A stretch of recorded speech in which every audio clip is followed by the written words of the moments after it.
హల్లెలూయా. మన ప్రభు అయిన యేసుక్రీస్తు నామములో మీకు శుభములు. Good morning. రండి, అనుదిన ధ్యానంలో దేవుడు ఏం మాట్లాడతాడో ఈరోజు మనందరం కలిసి ఆలకిద్దాం.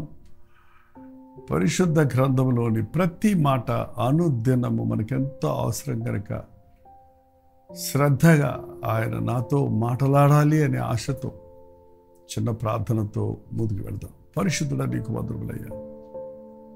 రోజు ఒక గొడవ, రోజు ఒక సమస్య, రోజు ఒక పోరాటం, అంతకంటే మించి రోజు మమ్మల్ని విడిపిస్తున్నావు, నడిపిస్తున్నావు, క్షమిస్తున్నావు, శుద్ధీకరిస్తున్నావు. అందుకొరకే నీకు వందనములు.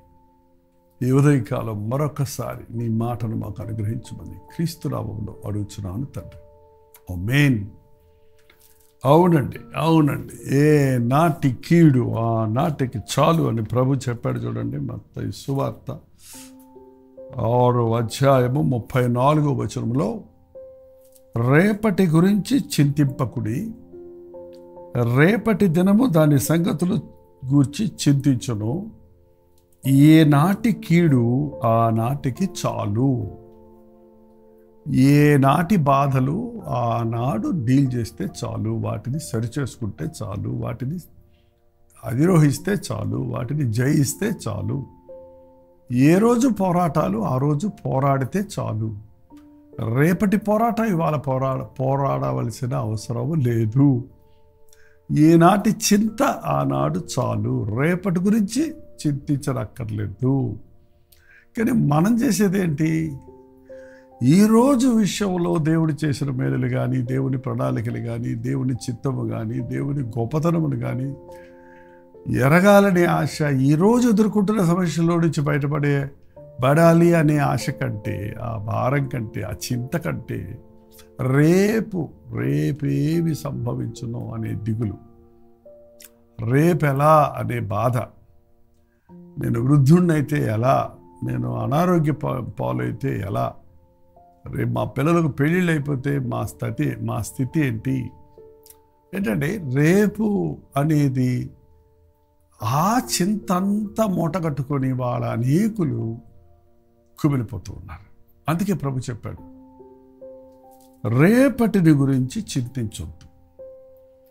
రేపటి గురించి డోంట్ వర్రీ. రేపటి గురించి మీరు ఒక ప్రణాళిక వేసుకోవద్దు, ఒక సిద్ధపడొద్దు అని చెప్పలేదు, కానీ చింతించొద్దు. చూసారంటే, చింతించటం వేరు, రేపటి గురించి మనం పొదుపు చేసుకోవటం, లేక సిద్ధపడటం, లేక ఒక ప్రణాళిక వేసుకోవటం అది వేరు. అది వద్దని లేదు, కానీ రేపు ఏమవుతుందో అనే బాధ, ఆ చింత అది అవసరం లేదు. చూసారంటే, చింతించే సమయం అంతా మన జీవితంలో వృధా అయిపోయే సమయం. దానివల్ల ఏ ప్రయోజనం లేదు, మరింత నిరుత్సాహం, డిప్రెషన్లోకి వెళ్ళిపోవటం తప్ప. ప్రణాళికలు వేయటం వల్ల మన మనసు విశాలమవుతుంది. ఆ ప్రణాళికలు కరెక్టో కాదో తెలుసుకోవడానికి మనకి రేపటి వరకు సమయం ఉంటుంది. కాబట్టి దాని గురించి మనం పెద్దగా బాధపడక్కర్లా, చింతించనక్కర్లా. కానీ రేపటి గురించిన చింత చెప్పండి, మీకుందా లేదా? చెప్పండి. ఏదో సమయంలో ప్రతి మనుషుడికి అలాంటి ఆలోచనలు వస్తుంటాయి. మనకు రాకపోయినా మన పక్కనున్న వాళ్ళు, చుట్టూన్నోళ్ళు ఏదో ఒకటిలో మనలో నాటుతుంటారు. చూసారా? మనకి ఏదో ఒక మాటని, ఏంటి ఇలా అయిపోతే నువ్వు అసలు ఏమైపోద్ది నీ సంగతి, నువ్వు ఇంత ధారాళంగా పిల్లలకి ఇచ్చేస్తున్నావు, నువ్వు పిల్లల్ని చూసుకుంటావు అనుకున్నావా నిన్ను, ఏంటండి మరి నువ్వు ఇంతగా ఇప్పుడే ఇలా ఉన్నావు, నువ్వు రేపు ఏమైపోతావు నీ సంగతిని రకరకాలైనటువంటి అనుమానపు, సందేహపు ఆలోచనలు మనం కలిగి ఉంటాం. కొన్నిసార్లు మనపైన అవి ప్రభావం చూపిస్తున్నాయి ఇతరులు చెప్పినప్పుడు. యేసయ్యను నమ్మినోడికి చింత లేదండి. రేపటి గురించి యేసుప్రభు నమ్ముతున్నారా మీరు? అవును, నమ్ముతున్నాం అంటున్నారు. అంటే ఏమని నమ్ముతున్నారు? ఆయన నిజమైన దేవుడని నమ్ముతున్నాడా? ఆయన సర్వశక్తిమంతుడని నమ్ముతున్నాడా? ఆయన నిన్ను ప్రేమిస్తున్నాడు అని నమ్ముతున్నారా? ఆయన మిమ్మల్ని విడువని ఎడబాయడు అన్నాడు అని నమ్ముతున్నారా? దేవుడు తన ఐశ్వర్యం చెప్పడం మన ప్రతి అవసరత తీర్చును అని నమ్ముతున్నారా? అయితే ఇంక చింత ఎందుకు? ఏం తిందుమా, ఏం తాగుదుమా, ఏం ధరించుకుందామా అని చింతించొద్దని ప్రభు చెప్పాడు కదా. రేపటి గురించి, రేపటి ఆహారం గురించి, భవిష్యత్తు గురించి బాధపడుకుంటూ ఆ భయాలతో నిండిపోవటం వల్ల ఈరోజు మీకున్న ఆనందాన్ని పోగొట్టుకుంటున్నారు, మీ ఆరోగ్యాన్ని పాడు చేసుకుంటున్నారు, మీరు చేతగాని వారు అయిపోతున్నారు. యేసునందు విశ్వాసం ఉంచిన వాడికి ధైర్యం ఉంది. ఎందుకంటే నా యేసయ్య మాట ఇస్తే నెరవేరుస్తాడు. ఇవాళ నన్ను చూచుకునే దేవుడు రేపు చూసుకుంటాడు.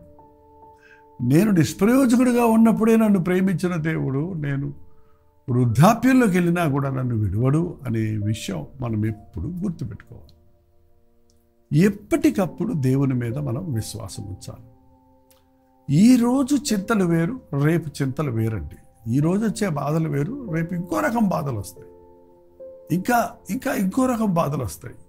అవునండి, ఇవాళ యవనస్తులకున్న బాధలు వేరు, కుటుంబీకులకున్న బాధలు వేరు, వృద్ధులకున్న బాధలు వేరు కదా. చెప్పండి.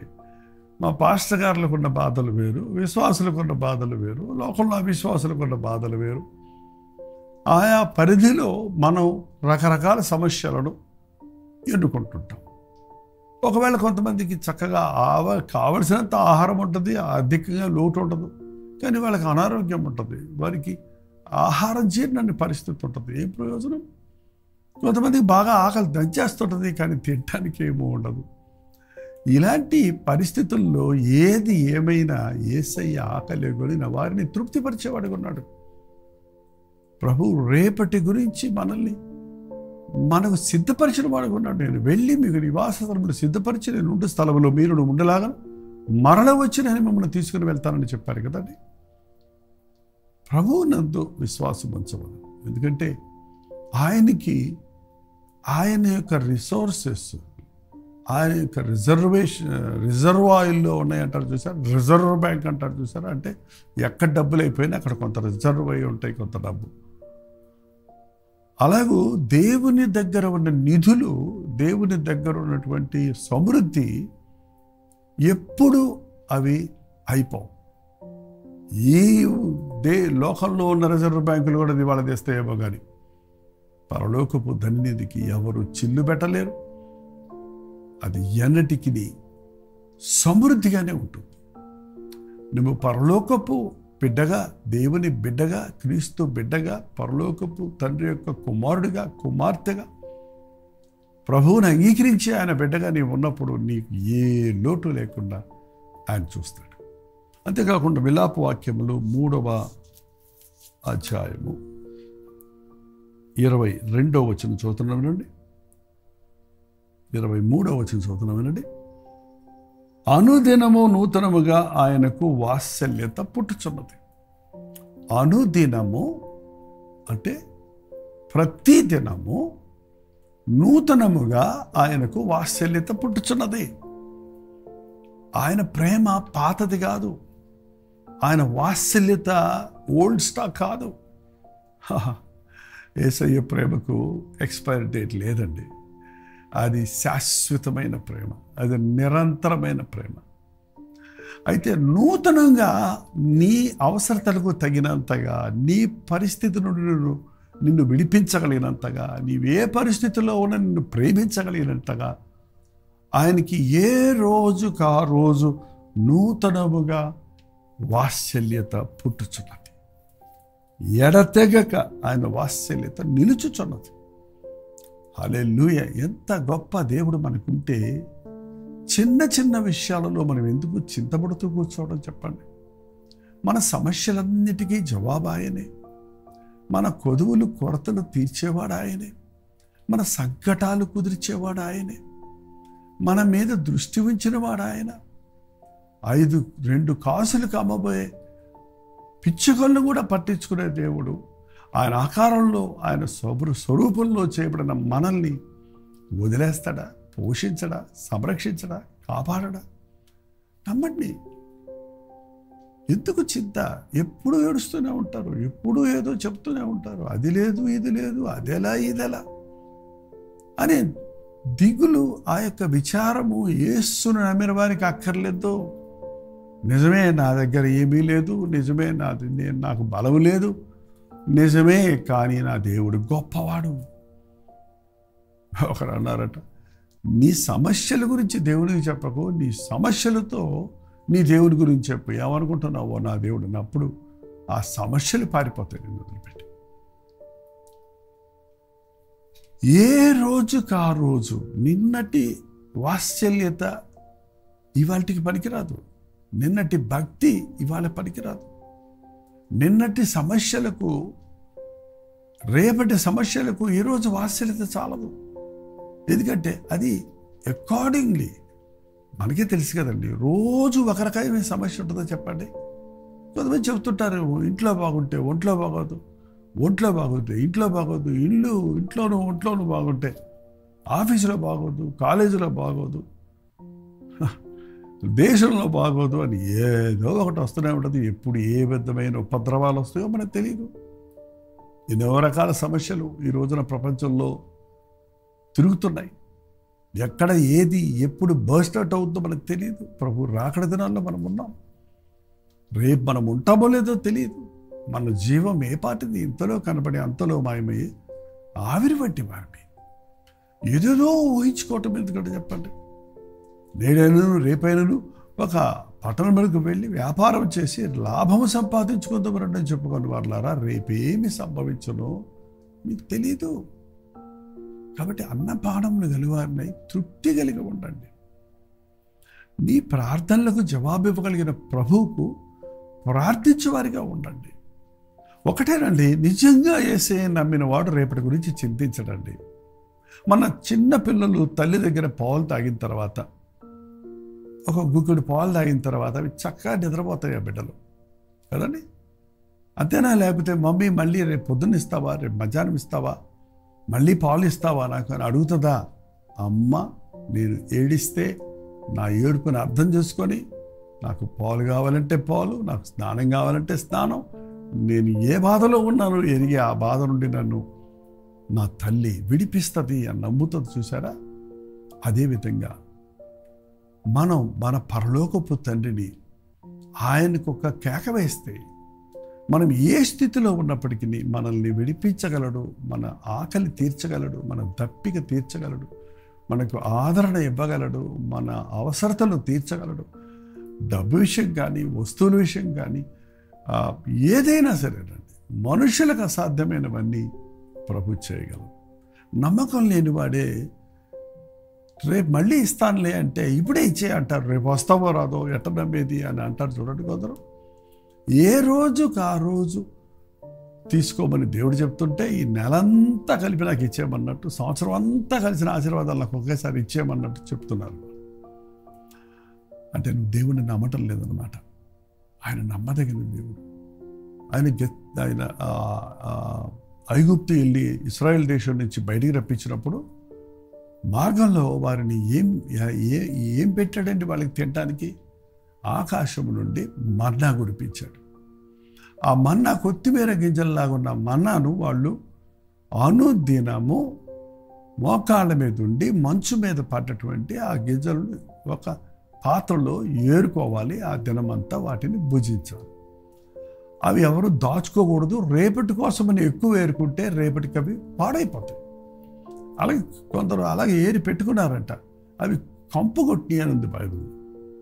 ఇవాళ భక్తి రేపు పనికిరాదండి. ఇవాళ చేసావు ప్రార్థన రేపటికి సరిపోదు, మళ్ళీ రేపు చేయాలి, మళ్ళీ చేయాలి. అందుకని దేవుడు వారిని పరిశీలిస్తానికి అక్కడ ఏదో పెద్ద ఫుడ్ కార్పొరేషన్ లాగా పెద్ద గొడవను పెట్టేసి అక్కడ అన్ని బస్తాలు సమకూర్చి ఆహార దినుసులు పెట్టలేదు. కానీ ఏ రోజుకి ఆ రోజు పైనుండి సహాయం, ఆకాశము నుండి ఆ మన్నా కొత్తిమీర గింజలు అంటే చాలా చిన్నగా ఉంటాయి, కురుస్తూ ఉంటే వాళ్ళు ఏరుకోవాలి. ఎందుకు అలా పెట్టాడంటే రోజు దేవుడు నన్ను పోషిస్తాడు అని నమ్మాలి. నా ప్రభువు రేపు పొద్దున్న నాకు ఆహారం ఇస్తాడా అనే అనుమానమే లేదు.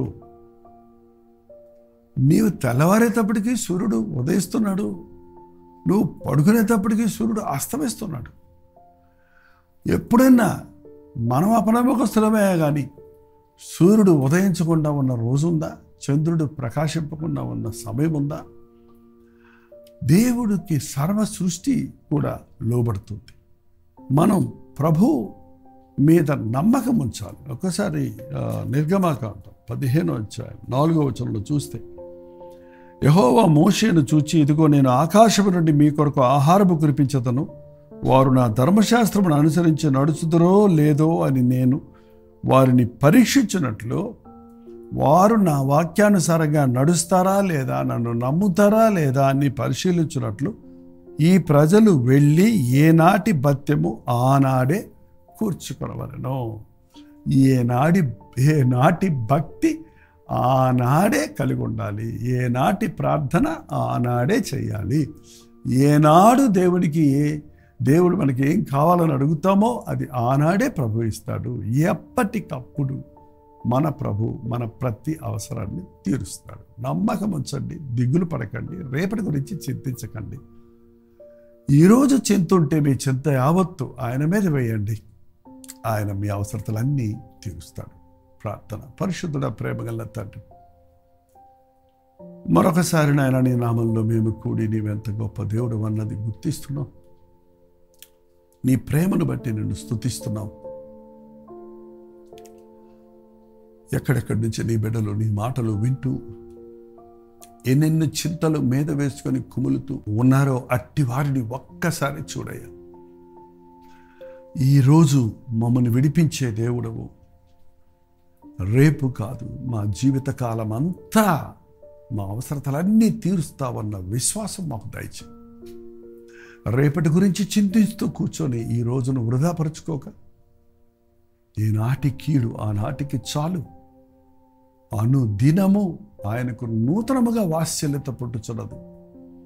ఆయన ఎంతైనా నమ్మదగిన వాడన్నది మేము మనసున పెట్టి ఎప్పటికప్పుడు నీవిచ్చే విడుదలను పొందుతూ ఆనందంగా నిన్ను స్తుతిస్తూ జయశీలులుగా నీ సాక్షులుగా బ్రతుకుటకు మాకు సహాయం చేయమని క్రీస్తు నామములో అడుగుచున్నాను తండ్రి. ఆమేన్.